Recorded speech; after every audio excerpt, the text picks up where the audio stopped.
Okay, so yesterday we did till electrochemical series, okay, cations and anions. So we came to know that electrochemical series के अंदर we get to know के which particular positive or negative ion will create a better electrode. It will create a better electrolyte. Okay, so now we'll be studying preferential or selective discharge of ions at the electrodes. Okay so any electrode अगर suppose एक cathode है या फिर एक anode है तो उसके ऊपर कोई भी आयन वहां पे जाके डिपॉजिट नहीं होगा, वहां पे जाके कोई भी आयन जाके न्यूट्रलाइज नहीं होगा. Specific ion will neutralize at a specific electrode. Okay, so we'll be studying about what will happen at different ions and electrodes. The selective discharge of ions depends upon three factors: the relative position of the ions, the relative concentration of the ions, and the nature of the electrode.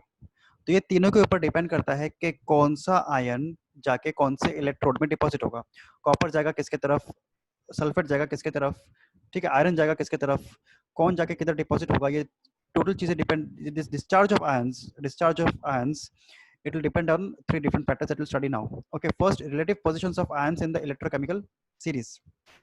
Okay, now as we studied last time, ऊपर का ion नीचे के ion को displace कर देगा, ठीक है. So we studied this last time. Now we'll apply that thing if all the factors are constant, like दूसरा कोई temperature, pressure कुछ भी हमने कुछ changes नहीं किए हैं. Any ion lower in the electrochemical series gets discharged at the relevant electrode in the preference to those above it. Okay, so हम लोगों ने वहाँ पे देखा था ना, discharge कहाँ गया, हाँ, in increasing ease of discharge at the cathode. So lower one will be easily discharged, upper one will be very difficult to discharge. It will remain in ionic form, and lower one will automatically become in stable form and it will be discharged at the given electrode. Okay, वो table में भी देखे थे हम लोग ने. तो यहाँ पे they have given certain examples, like for example dilute COSO4 solution. Dilute COSO4 solution क्या करेगा, it will produce copper ions and sulfate ions. Okay, and water will form OH minus and OH plus ions. ये तो generally water में रहता ही है. So ions migrating toward the cathode, cathode is negative electrode. तो यहाँ पर कौन सा ions move होगा, कॉपर और हाइड्रोजन. क्यों, क्योंकि दोनों पॉजिटिव है, ठीक है, कॉपर और hydrogen.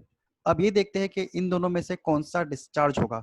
Let us go to positive वाला इलेक्ट्रोकेमिकल सीरीज, कॉपर और hydrogen. Let us see copper कहाँ पर है, इधर है, ये देखो, और हाइड्रोजन किधर है, इधर है. ओके, तो ये दोनों मूव हो रहे हैं कैथोड की तरफ. अब इन दोनों में से कैथोड में क्या डिस्चार्ज होगा, क्या मिलेगा अपने को. नाउ वी नो दैट जो नीचे है वो इजीली डिस्चार्ज हो जाएगा और जो ऊपर है वो डिस्चार्ज नहीं होगा. सो नीचे कौन सा है, कॉपर है. So at the cathode I will get copper, I will not get hydrogen. Understood. अगर ऐसा होता कि कॉपर जा रहा है और सिल्वर जा रहा है, एजी प्लस. ओके, तो यहाँ पे एजी प्लस नीचे है, तो एजी प्लस हमें डिस्चार्ज मिलता इलेक्ट्रोड में, कैथोड में हमें कॉपर नहीं मिलता. So whatever is present down, that will get discharged at the cathode. So out of hydrogen and copper, copper is present below, so hence copper will be discharged. तो हम table में देखेंगे यहाँ पर नीचे कि डिस्चार्ज क्या होगा, कॉपर होगा. Again ions migrating towards the anode में SO4 और OH माइनस. ठीक है, अब नेगेटिव वाले में देखेंगे. SO4 किधर है, इधर है, ऊपर है, और OH माइनस किधर है, इधर है, नीचे है. अब हमने देखे थे कि नीचे वाला डिस्चार्ज हो जाएगा, hence OH minus will be discharged. So hence at the anode OH minus will be discharged. So we can use electrochemical series to predict that which particular ion or which particular atom will be discharged at the corresponding cathode and anode. That same thing is also applied over here in hydrogen sulfate, H2SO4 and in NaCl. Okay, Na plus और H plus में H नीचे है तो H discharge होगा, यहाँ पे Na ionic form में ही रह जाएगा, और Cl plus और OH minus में OH minus नीचे है तो OH minus ऐसा ही रहेगा, and Cl will remain in the solution state only. Okay, so A part is done. Now let us go to the B part, concentration of ions in the electrolyte. Okay, concentration का मतलब क्या होता है, concentration का मतलब ये होता है कि how much of ion is present. If in the given solution the given number of ions are very very high, I will say concentration is high. अगर क्या बोलते हैं number of ions is less, then I will say that concentration is also less. Okay, if an electrolyte has a much higher concentration of particular ion, then that ion will be discharged at the relevant electrode in preference. Okay, why? Because there are too many that ions present, concentration is high. तो जिसका concentration high रहेगा उसका discharge होने का possibility ज़्यादा है, क्योंकि वो क्वांटिटी में ज़्यादा है, तो वो इलेक्ट्रोड के कांटेक्ट में आ जाएगा.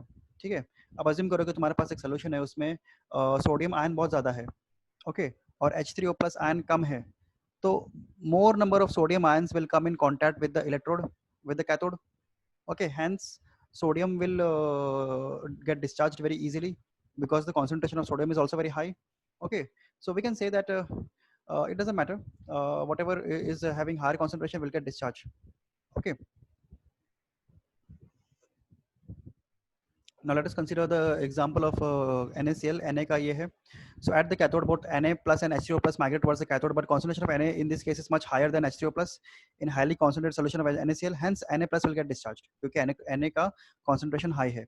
And at the anode also Cl minus और OH minus दोनों move होगा, but Cl का concentration is higher, तो उसकी वजह से Cl will get discharged. Okay, so whatever is having higher concentration, that will get discharged very easily. Let us go to the next topic, nature of the electrode use. Okay, electrode used in the process of electrolysis are either inert or active. Either they are inert, मतलब they will not participate in the reaction happening in the solution. ठीक है, जैसे graphite है, graphite और platinum है. Graphite और platinum solution में कितना भी रिएक्शन होने दो, नाइट्रिक एसिड डाल दिया तुमने, सल्फ्यूरिक एसिड डाल दिया, सोडियम क्लोराइड डाल दिए, you put anything inside the solution, but graphite and platinum they are completely inert, hence they are inert electrode, they will not participate. ठीक है, और एक होता है एक्टिव. एक्टिव का मतलब क्या होता है, कॉपर, निकल, सिल्वर वगैरह वगैरह. ठीक है, now what will happen if you use copper, silver, this thing, they take part in the electrolytic reaction and the product formed is different. तो ये इलेक्ट्रोड ही चले जाएगा सोल्यूशन के अंदर. ओके, यहाँ पे एक और चीज होता है कि जो इनर्ट इलेक्ट्रोड होता है, suppose I am using platinum electrode और if I am using graphite का electrode, then that electrode will remain perfectly stable, उसको तुम्हें बार बार चेंज करने की जरूरत नहीं पड़ेगी. लेकिन कॉपर, निकल, सिल्वर, ये जो इलेक्ट्रोड है, they will participate in the reactions happening inside the solution. So धीरे धीरे करके इनकी क्वांटिटी भी कम होती है. Electrode will go on becoming thin and thin, क्योंकि सारा इलेक्ट्रोड तो सॉल्यूशन में मिक्स होते जा रहा है ना, रिएक्शन में जाते जा रहा है. तो hence after certain amount of time you will have to change the electrodes. Inert electrode और ये हो गया एक्टिव इलेक्ट्रोड. तो ये भी डिपेंड करता है, ओके, कि इनके नेचर के ऊपर भी डिपेंड करेगा कि कौन सा मूव होगा. Okay, fine. So let us go to the example of this thing. In the electrolysis of copper 2, copper 2 का मतलब क्या होता है, copper 2 plus ion. Copper के पास कितना चार्ज है, 2 plus. Copper sulfate solutions, copper atom is deposited at the cathode and so copper ions are formed at the anode if copper cathode and copper anode are used. Oxygen is formed at the anode if platinum anode is used. Okay, fine. यहाँ पे क्या लिखा हुआ है, let me read it again. Copper atom is deposited at the cathode. Okay, तो copper atom cathode में deposit हो जाएगा और एनोड के अंदर कॉपर आयन फॉर्म होगा. ठीक है, this will happen if copper cathode and copper anode are used. तो अगर कॉपर कैथोड, कॉपर एनोड अगर हम लोग यूज कर रहे हैं, तो कॉपर एनोड में आयन फॉर्म होगा और कैथोड में जाके डिपॉजिट हो जाएगा. ठीक है, और अगर हम लोग प्लैटिनम यूज कर रहे हैं, if I am using platinum anode, then oxygen is formed at the anode. ठीक है, we were studied, we saw that at the anode copper ions are formed. Okay, if copper cathode is used, copper anode is used, but if I am using a platinum anode, then at that place copper will not be deposited, उसके जगह पे oxygen will be deposited. Okay, तो यहाँ पर nature की वजह से क्या हो गया, नेचर ऑफ द इलेक्ट्रोड की वजह से क्या हो गया कि कॉपर को हटा के ऑक्सीजन आ गया. Okay, so that is the given dependent topic, nature of the electrode. ठीक है, now we'll study about the different examples of electrolysis. एक एग्जांपल करेंगे, अपने को आगे भी समझ में आ जाएगा. यहाँ पे हम लोग स्टडी कर रहे हैं electrolysis of molten lead bromide, PbBr2. Molten मतलब हमने उसको बहुत ही हाई टेम्परेचर पे उसको पिघला दिया. Above 30 degrees the melting point of PbR2 is maintained by continuously heating a burner. तो यहाँ पे नीचे बर्नर लगा हुआ है, तो this PbBr2 is always in the liquid form, it is never in the solid form. Okay, so hence it is molten PbBr2. यहाँ पे ग्राफाइट कैथोड दिया है, ग्राफाइट एनोड दिया हुआ है, and we are having an external circuit.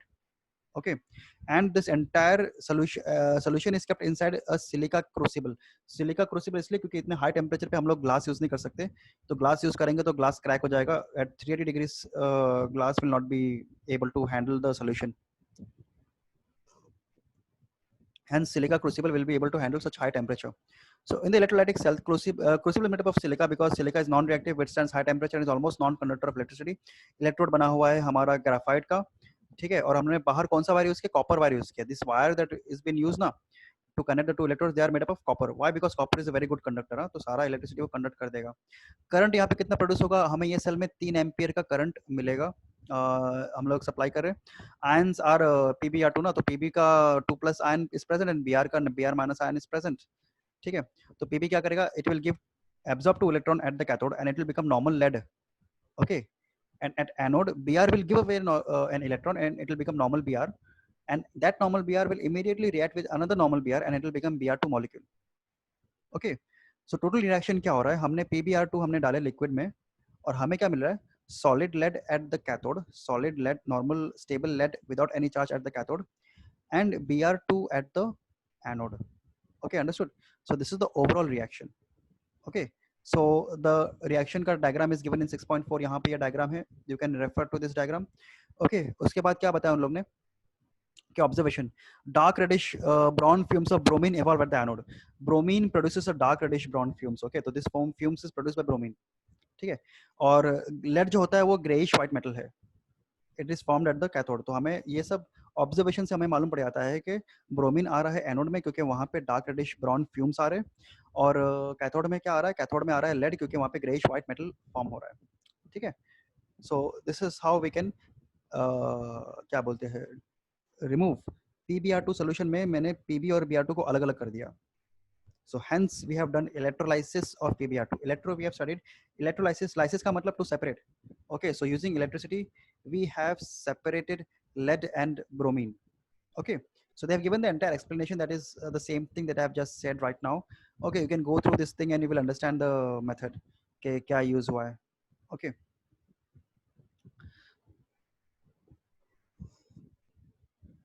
Now let us go to the next topic. Electrolysis of acidified water using platinum electrode. Okay तो ये जो सेल है, इस सेल को हम लोग क्या बोलते हैं, Hofmann voltmeter. This entire setup, which setup, I will tell you which setup, this entire setup, okay, this entire setup is called as Hoffman voltmeter, and this voltmeter is basically, it is run on acidified water, okay। Now you will ask me what is the meaning of acidified water।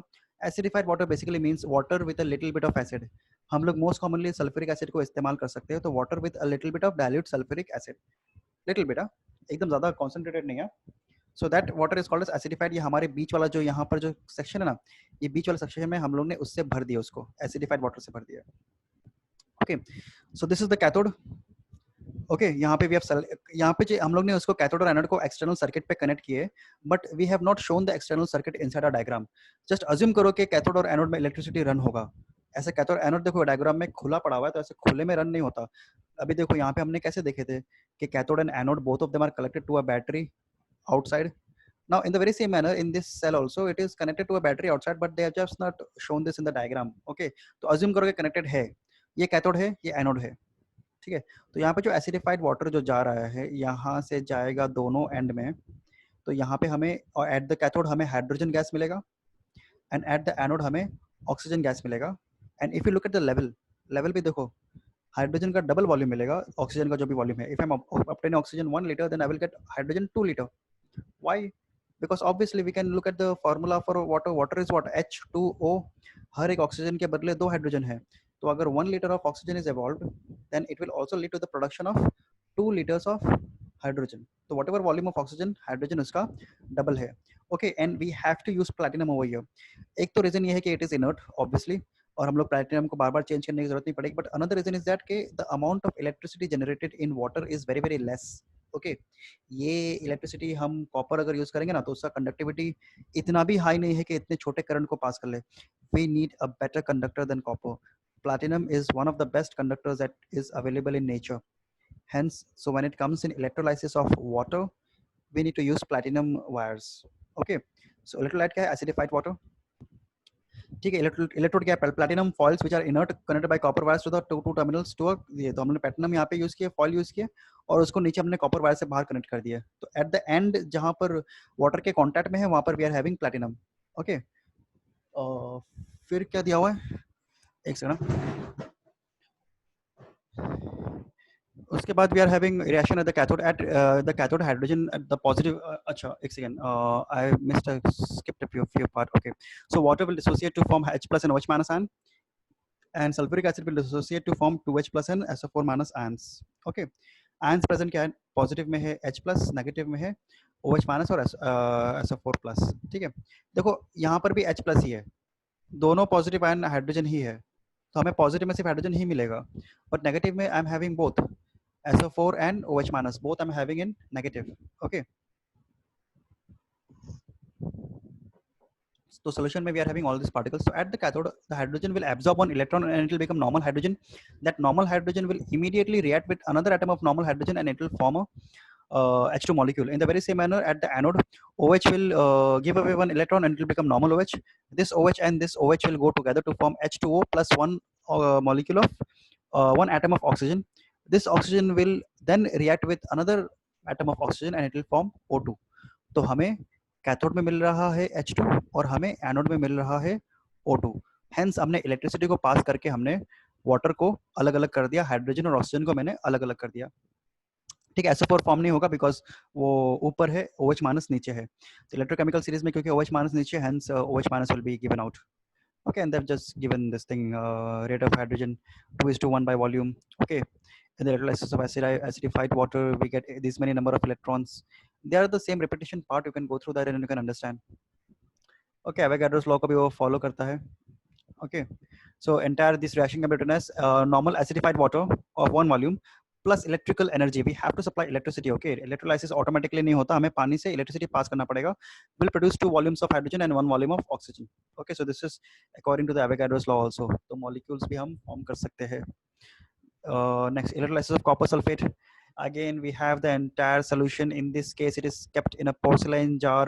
यहाँ पे हमने वापस platinum और copper cathode use किया और platinum anode use किए. Now cathode can be platinum or copper, दोनों चलेगा, but anode has to be platinum. It has to be platinum. यहाँ पे तुम cathode इस्तेमाल नहीं कर सकते. You know why? Because at the anode, if I study the reaction at the anode, then at the anode OH minus is reacting to form water. Okay, तो हमें oxygen मिल रहा है. तो हम ये देखते हैं कि जहाँ जहाँ पे ऑक्सीजन गैस का अगर हम बात कर रहे हैं, ठीक है, अगर हम कैथोड की बात करें तो वहाँ पे कॉपर रिलीज हो रहा है, तो it's not a gas. Okay, तो यहाँ पर हम कॉपर को एज अ कैथोड यूज कर सकते हैं, no problem. But as long as we're talking about gases, then most of the time, in 90% of the cases, if it is a gas, then that electrode has to be this thing, platinum. Okay. Again, product at the cathode is reddish brown copper, and when the deposition of copper is completed, then electrolysis of water takes place. Hydrogen gas is liberated at the cathode and oxygen gas is liberated at the anode. Okay, तो पहले copper ion जब हो जाएगा पूरा deposit, उसके बाद water के अंदर जो भी ions present है वो breakdown होना start हो जाएगा. So they've given the entire explanation of that. You can just go through this, you will understand. Temperature ordinary 3 ampere, same this thing repeated. Okay, copper कैसे deposit होगा. So yeah, do one thing, just go through the entire part. Okay, there is no need for me to explain that again because it is like a repetition of the previous topic. अगर वापस एक एक topic करते रहेंगे तो अपना chapter complete नहीं होगा. नेक्स्ट टॉपिक पे जाते हैं. अच्छा, electroplating. Yes, application of electrolysis कहाँ कहाँ पे use होगा. First, electroplating of metal, electro-refining of metal, and extraction of metal. These three are one of the most important application of electrolysis that we are having today. First, we'll study about electroplating. Okay, what is the meaning of electroplating? अभी तुमने ये देखा रहेगा कि बहुत सारी चीजें आती है. मोस्ट कॉमन एग्जांपल क्या रहेगा? Imitation jewellery. Have you heard of imitation jewellery? अगर तुम नॉर्मल गोल्ड का नेकलेस अगर लेने जाओगे तो बहुत एक्सपेंसिव पड़ता है, कुछ अराउंड 50-60,000 रुपीज का ऑन एन एवरेज. ओके, 1 तोला ही शायद तक 40-50,000 है. तो एक तोला मतलब कितना होता पता है? तकरीबन 10 point something grams. 10 grams is right now for 40-45,000. I don't know exactly how much, but it is at least more than 40,000 rupees. So if you want to go and buy a gold ka necklace, gold ka this thing, then it will be very expensive. Okay, so what many people do is that they do electroplating. मतलब अंदर तो normal metal का ही jewellery बना हुआ है, like copper या फिर iridium या फिर कोई भी अच्छे मेटल का, मतलब एकदम सस्ता वाला आयरन का नहीं बनाएंगे, कोई अच्छे का ही बनाएंगे. और उसके ऊपर क्या करते हैं वो लोग? गोल्ड का एक परत चढ़ा देते हैं, एक नॉर्मल पतला एक लेयर कर देते हैं. ओके, तो उससे outer covering is of gold, yes, but inside it is a different metal. So that is called as electroplating. तो ये दिखने में, क्योंकि आउटर कवरिंग गोल्ड का है, दिखने में एग्जैक्टली हमें गोल्ड का ही लगेगा. Hence it is imitating gold. Imitating मतलब कॉपी करना, तो मतलब it is called as imitation jewelry. Okay. और भी होता है, कटलरी यूटेंसिल्स वगैरह वो गोल्ड प्लेटेड आते हैं, बहुत सारे गोल्ड प्लेटेड इलेक्ट्रॉनिक्स आते हैं, बहुत सारी चीजें होती है, ठीक है। Electroplating is a process in which a thin film of metal like gold, silver, nickel, chromium etcetera gets deposited on another metal article with the help of electricity. Okay, तो ये हम लोग करते हैं इलेक्ट्रोप्लेटिंग। फर्स्ट पर्पस क्या है? For decoration purposes. Okay, जैसे कि सिल्वर का हम लोग कोटिंग करते हैं, गोल्ड कोटिंग करते हैं, ठीक है। तो ये सब शाइनिंग हो जाता है, वो jewellery is used for decoration purposes वगैरह। तो ये है, अगर सपोज तुम घर पे कटलरी लेकर आए हो, चम्मच, ये प्लेट वगैरह, ये सब they are silver plated, gold plated, तो देखने में ऐसा लगेगा that you are having actual gold and silver का plates and spoons and everything. Okay, फिर एक और यूज क्या होता है, to protect from rusting and corrosion. Rusting and corrosion तो तुमको पता रहेगा क्या है। अगर तुम आयरन को बाहर रखोगे कुछ टाइम बाद वो करोड हो जाएगा, रस्ट हो जाएगा, ठीक है। Iron tools and instruments are often electroplated with nickel and chromium. तो हम उसके ऊपर डेकोरेशन के लिए नहीं गोल्ड और सिल्वर चलाएंगे, हम लोग उसके ऊपर निकल, क्रोमियम और जिंक का एक परत चढ़ा देंगे, एक लेयर चढ़ा देंगे आयरन के ऊपर। आयरन कवर्ड इन निकल, iron covered in chromium, iron covered in zinc. तो उससे क्या होगा, this electroplated iron right now will not rust very easily. तो नॉर्मल आयरन का अगर मैं कुछ जाली बना के मेरे विंडो पे अगर मैं लगा दूंगा ना, तो मे बी शायद तक 2-3 साल बाद वो रस्ट खाना स्टार्ट हो जाएगा। लेकिन अगर मैं निकल, क्रोमियम, जिंक इलेक्ट्रोप्लेटेड अगर मैं आयरन ला के जाली बना के अगर मैं मेरे विंडो पे लगा दूंगा, then it will be there for 20-30 years, no problem. Okay, so we also use it not only for decoration purposes but also for rusting and corrosion. Okay, condition for electroplating. First, हमेशा जिसको हम लोग electroplate करने का है वो cathode में आएगा। तो अगर मुझे चम्मच को इलेक्ट्रोप्लेट अगर करना है तो चम्मच में कैथोड पे लगाऊंगा, ठीक है। Why? Because always metal is deposited at the cathode, ठीक है। तो गोल्ड जो है मेटल वो कैथोड पे आकर डिपॉजिट हो जाएगा, तो चम्मच से ऊपर आकर डिपॉजिट हो जाएगा, चम्मच के ऊपर एक लेयर बन जाएगा। तो अगर वो चम्मच कैथोड है तो गोल्ड क्या रहेगा, एनोड रहेगा, ठीक है। वट एवर चीज, मतलब वट एवर थिंग जिसके ऊपर हमें एक परत चढ़ाना है वो चीज वो कैथोड रहेगा, और जिस चीज का परत चढ़ाना है गोल्ड वोल्ड गोल्ड सिल्वर वगैरह वो एनोड रहेगा। Okay, so the metal anode continuously dissolves in the solution and that solution में डिसॉल्व होने के बाद it will get deposited at the cathode. The electrolyte must contain ions of the metals which is to be plated on the article, ठीक है। तो electrolyte हम लोग जो भी यूज कर रहे हैं उसके अंदर गोल्ड सिल्वर पहले से होना चाहिए। अगर नहीं रहेगा तो डिपॉजिशन का प्रोसेस स्टार्ट होना ही नहीं हो सकता। A low current for longer time should be used. Okay, अगर हम लोग हाई करंट यूज कर लेंगे ना तो एक इवन लेयर नहीं बनेगा। चम्मच पे कोई कोई जगह पे सारा गोल्ड डिपॉजिट होगा, कोई कोई जगह पे खाली रह जाएगा। तो अगर हम ये चाहते हैं कि इवनली हर जगह पे एक सेम लेयर का एक कवरिंग, एक कोटिंग बन जाए, then we have to supply a low current for a very long amount of time. और अगर मैंने एक झटके में बहुत ही हाई करंट अगर पास कर दिया तो क्या हो जाएगा कि सारा का सारा इलेक्ट्रिसिटी एक झटके में पास हो जाएगा और सारा का सारा मेटल आके एक ही पॉइंट पे आके जमा हो जाएगा, ठीक है। और direct current is use, DC current. AC current use नहीं होना चाहिए, क्योंकि अगर एसी करंट यूज होगा ना तो पता है क्या होगा, it will become very what you say anti of what we want. लोहे के ऊपर गोल्ड के परत के बदले गोल्ड के ऊपर लोहे का परत हो जाएगा, करंट उल्टा दौड़ेगा, ठीक है। तो तुम चम्मच रख दोगे आयरन का, बोलोगे कि उसके ऊपर गोल्ड का एक लेयर चढ़ाने का है, बट हो जाएगा उल्टा, गोल्ड वैसा का वैसे ही रह जाएगा एसी करंट में, और उसके ऊपर आयरन का एक लेयर बन जाएगा। So hence we cannot use AC. AC में direction of the current changes, so the direction of the ions also changes. We have to use DC only. Direct current में direction will remain the same. The current will flow in only one direction and gold will only be deposited at the cathode. Okay, fine. Next, electroplating article with silver. तो यहाँ पे हम लोग silver का example देखें, यहाँ पे जो हमारा एनोड है ना ये प्योर सिल्वर है, ठीक है। ये एनोड हम लोग वो मेटल यूज करते हैं जो हमें मतलब जिसका परत चढ़ाने का है। और यहाँ पे हमने एक आर्टिकल ले लिया, फॉर एग्जांपल एक चम्मच ले लिए, ये चम्मच मैंने लग दिया कैथोड में, ठीक है। The solution already contain silver ions. If you look at properly this sodium silver cyanide, okay, तो यहाँ पे Ag is already present, so this will allow the silver from the anode to mix into the solution and the electricity will start flowing through the entire cell. Okay, फिर हम क्या करेंगे, उसमें से electricity pass करेंगे। तो यहाँ पे इन लोग का ये दिया हुआ है, Na this thing will get associated to form Na plus Ag plus and 2 cyanide minus H2O will form this thing. Cathode में क्या होगा, कैथोड में एट द कैथोड, कैथोड क्या है, कैथोड इज दिस चम्मच। तो चम्मच में क्या होगा, कैथोड पे silver ion from the solution will absorb one electrolyte, sorry one electron, and it will become normal silver, ठीक है।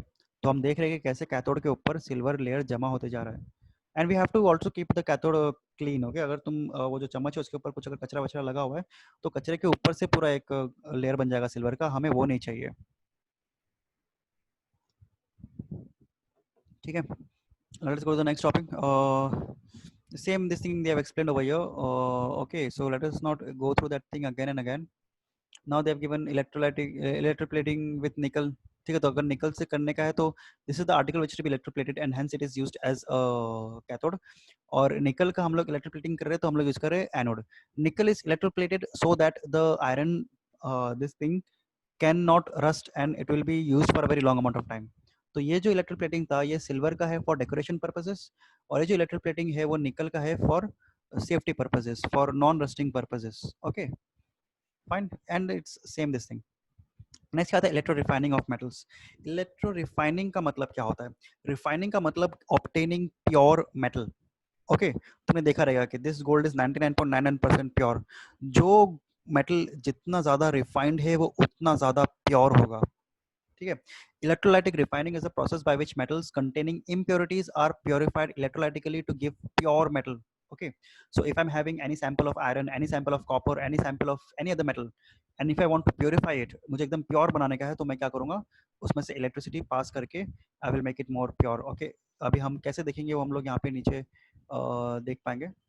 अच्छा, this is the electro refining of copper. Okay, for that copper we are having this entire huge setup. Okay, this setup.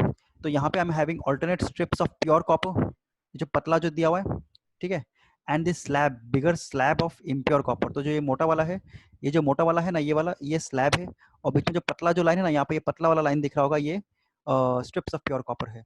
So we have taken very small strips of pure copper and huge slabs of impure copper, and this entire solution is dipped in copper sulfate and sulfuric acid का solution. ठीक है, fine. So thin strips of copper is used as a cathode. वो अपना negative terminal है, वो battery में हम वैसा कनेक्ट करेंगे. And impure copper is used as a anode. ठीक है, अभी हमने देखे थे एनोड का जो भी कॉपर है वो सोल्यूशन में जाके मिक्स हो जाएगा, और मिक्स होने के बाद क्या होगा, वो जाके कैथोड के ऊपर डिपॉजिट होना स्टार्ट हो जाएगा. हमने अभी थोड़ी देर पहले ही देखे थे. So therefore eight the cathode I can say that copper will absorb 2 electrons, will become negative ion, and at the anode this copper will give away 2 electrons and it will become composite copper 2 plus. Okay, तो ये reaction हो रहा है cathode और anode में. अगर हम लोग नेट रिएक्शन की बात कर रहे हैं, the net result is that slowly what will happen is that this slab of impure copper will go on becoming thin and thin, because यहाँ पे जितना भी कॉपर है वो सब निकल के घुस जाएगा सोल्यूशन के अंदर, और सोल्यूशन के बाद चले जाएगा वो स्ट्रिप ऑफ प्योर कॉपर में. So the strip will go on becoming bigger and bigger, and this slab of impure copper will go on becoming smaller and smaller. Now strip is of pure copper and slab is of impure copper. तो क्योंकि slab कम हो रहा है और strip बड़ा हो रहा है, तो इम्प्योर कॉपर कम हो रहा है और प्योर कॉपर बढ़ते जा रहा है. So by addition of electricity in the entire solution I have caused impure copper to get converted into pure copper. Okay, they have given the reaction and everything. Okay, और जो भी impurity है वो नीचे जमा हो जाएगा in the form of mud, hence this below the anode, near anode सब इनसोल्यूबल पार्टिकल सब जमा हो जाएगा, hence that is called as anode mud. Okay, और वो एनोड मड जो है वो हम यहाँ से एक्सट्रैक्ट करके निकाल देंगे, सब कचरा निकाल देंगे, और यहाँ पे कंटिन्यूसली हम इम्प्योर स्लैब रखते जाएंगे ताकि वो धीरे धीरे करके प्योर में कन्वर्ट होते जाए. तो we will continuously will go on obtaining copper like that. Okay, और फिर क्या आता है, let me just see how much topic is left. अच्छा, जस्ट थोड़ा ही last topic is this metallurgy. Now what is the meaning of the word metallurgy? Metallurgy का मतलब क्या होता है?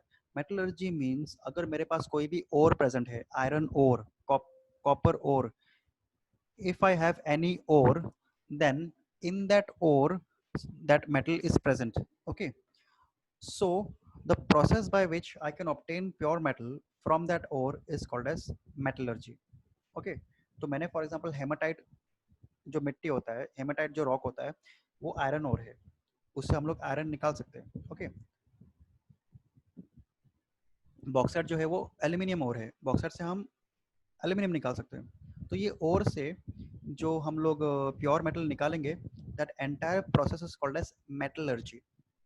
Okay, it is the process of attraction of metals by electrolysis. और अगर हम लोग ये अट्रैक्शन हम लोग इलेक्ट्रिसिटी से कर रहे हैं, इलेक्ट्रोलाइसिस से कर रहे हैं, तो फिर हम लोग नाम क्या देंगे, electrometallurgy. Okay, so let us study about that. metals which are higher in the activity series are generally extracted by electrolysis. Like for example, they go upper, yeah, potassium, sodium, calcium, magnesium, aluminium. They are extracted by electrolysis of their fused salt. Okay, तो ये हम लोग electrolysis से निकाल सकते हैं. बीच वाले जो हम एक्टिविटी सीरीज में जो बीच में आता है यहाँ पे मिडिल में zinc, iron, lead, hydrogen, hydrogen in ion form, they are generally extracted by reducing agents like carbon. तो ये केमिकल रिएक्शन से अलग अलग चीजों से आ सकता है. यहाँ पे हम लोग इलेक्ट्रोलाइसिस का यूज करना अवॉइड करेंगे. Okay, and very stable metals like platinum and aurum. Aurum पता है क्या है? Aurum is gold. A U is called as aurum, Greek name is aurum, और वो हम लोग कॉमनली उसको गोल्ड बोलते हैं. They are obtain by thermal decomposition. तो तुम देखना यहाँ पे गोल्ड की जो रिफाइनरी होती है वहाँ पे एकदम मोल्टन फॉर्म में गोल्ड निकलता है, लिक्विड फॉर्म में निकलता है, और फिर उसको वो लोग स्टोर करते हैं. Okay, so hence these are the different this thing. Reactive metals are extracted from the halides. तो reactive metals are extracted from the halide. Halide मतलब क्या है? Halogen, chlorine, fluorine, bromine, iodine. तो potassium will be present with KCl, NaCl, CaCl2, MgCl2, AlCl3. So it will be present with chlorine, bromine, iodine, or fluorine also in some cases. So these metals, they will be present in halide का form. Okay, तो halide के form में से we will react it. Reactive metals, they are not extracted from the aqueous salt solution by electrolysis as they can react with water. Okay, तो हम लोग उसको water react with water की उसकी कैपेसिटी से हम लोग कर सकते हैं. एग्जांपल देख लेते हैं. Like K B R, let us assume K potassium है, एक्टिविटी सीरीज में एकदम ऊपर है, it is present in bromine form. K plus और बी आर माइनस. के क्या करेगा? It will absorb one electron, it will become normal potassium, and B R will give one electron, it will become normal bromine, and that bromine will again react with another bromine to form bromine liquid. Understood? Same thing will also happen with sodium chloride. Same thing will also happen with magnesium chloride. So they have given different examples in which we can say that active metals are existing in chlorine form. ठीक है, और फिर वो chlorine form से क्या करेगा? Electricity pass करेंगे तो मेटल जाएगा अलग और क्लोरीन जाएगा अलग. Okay, so this is how it is formed. Next we are having aluminium. Aluminium is also present in this form. Okay, क्या बोलते हैं? Alumina. If I'm having pure alumina, alumina is Al2O3, cryolite. Cryolite is Na3AlF6 and fluorspar. Fluorspar क्या है? CF2. तो यहाँ से हम लोग एल्यूमिनियम एक्सट्रैक्ट कर सकते हैं. कैसे? ये पूरा सोल्यूशन में डाल दो तो रिएक्शन क्या होगा? Al2O3 will get converted into 2Al ion and 3 oxygen, ये वाला ion. Okay, at the cathode this particular positive ion will absorb electron and it will become normal aluminium atoms, and at the anode this oxygen will give away electron and it will become normal oxygen atom, which then will get converted into normal oxygen molecule. Okay, so this is how this entire reaction takes place. Okay, so मुझे oxygen, pure oxygen मिल रहा है, और मुझे क्या मिल रहा है? Pure aluminium मिल रहा है. Hence by passing electricity through alumina, pure alumina, I can obtain pure aluminium. So hence this is called as electrometallurgy. ठीक है, अब लास्ट एक टॉपिक है acid bases salts as electrolysis. Okay, acids and alkalies ionize when dissolve in water. तो immediately क्या करेगा? वो NaCl जो भी एसिड है, H2SO4, कॉपर सल्फेट, ये जाके पॉजिटिव नेगेटिव आयन बनेगा. ठीक है, तो डिग्री ऑफ डिसोसिएशन का फॉर्मूला क्या रहेगा? Number of molecule dissociated. 100 में से सपोज अज्यूम कर लो कि 70 व्हाट गॉट डिसोसिएटेड, तो नंबर ऑफ मॉलिक्यूल डिसोसिएटेड में ऊपर 70 आएगा, नीचे total number of molecule. Total मैंने स्टार्टिंग में कितना डाला? 100. 70 upon 100 into 100, तो 70%. तो degree of dissociation will be 70. Okay, so that is how we can calculate degree of dissociation, and that will tell me that how much an acid base or salt is electrolyzed inside the given solution. Okay, so this is basically collection of strong electrolyte and weak electrolyte. Acid में strong में क्या आएगा? HCl, HNO3, sulfuric, they are all strong acids. Weak में क्या आएगा? Acetic acid, formic acid, carbonic acid. So they have given different examples of strong electrolyte in acid, in bases and in salts. Basis में strong base क्या है? Potassium hydroxide, sodium hydroxide. Weak में क्या आएगा? Calcium hydroxide, magnesium hydroxide. Again in salt, strong salt is what? Lead bromide, copper chloride, silver nitrate. And weak salts are what? Weak salts का मतलब they are not very weak salt, कमजोर. इसका मतलब वो लोग जब पानी में डिसॉल्व करेंगे तो वो इतना ज्यादा आयन फॉर्म नहीं करेगा, like sodium carbonate, sodium potassium bicarbonate and lead acetate. Okay, so we have finished the this thing chapter. Give me all the question answers of this thing. Let me just check. Wait यहाँ पे I want जो भी ये दो ये page में, page number 106 में जितने भी क्वेश्चन आंसर्स है, I want this answers by tomorrow. Okay, ये थियोरेटिकल है, उसके बाद जो नीचे है ये चले जाएगा इसके अंदर, थोड़ा MCQs में चले जाएगा, that will see afterwards, but at least tomorrow I want 106 page number के सारे question answers. Okay okay fine. So ठीक है Abdullah, I'm ending the lecture today. Tomorrow I'll start with next chapter. I'll send you a message on WhatsApp कि कौन सा start करेंगे. Okay.